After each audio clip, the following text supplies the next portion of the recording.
Sports Talk 1080, the team Orlando's Tuck and O'Neill. I'm Jerry O'Neill. This is Mike Tuck. We love us some football. But there's a story, and it's kind of a sad story, Mike. It's about Jonathan Martin, the same Jonathan Martin who left football and created, was involved with, if you will, Richie Incognito, which is the Pouncey guy at Miami. Mike? And John Jerry, I think, was the other offensive lineman who got in trouble with the initial Ted Wells report. Remember Bullygate?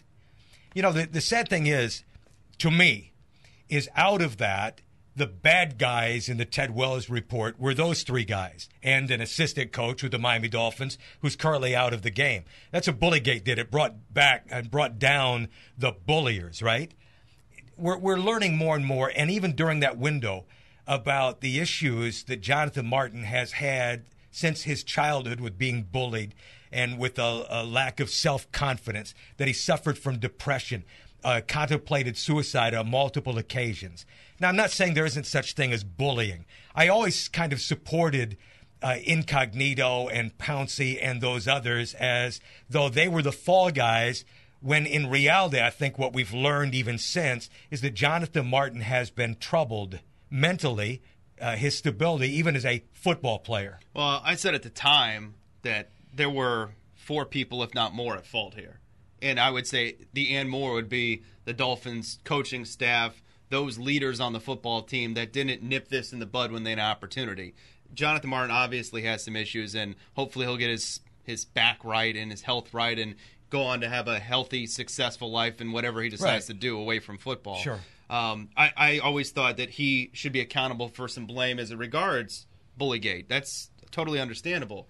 It doesn't excuse the behavior of the other idiots on the football team who were punished in their own way. Obviously, if you're good enough, like Pouncey, you stay on the football team. If you're not, like Jerry, you're gone. Incognito, you're gone. So that's the way that works. It was Animal House, and it didn't seem to be out of the ordinary, even when other athletes suggested as much. I always thought the punishment for this, it was an overreaction and underappreciation for problems that Jonathan Martin had and that too many people suffer with: depression, mental illness.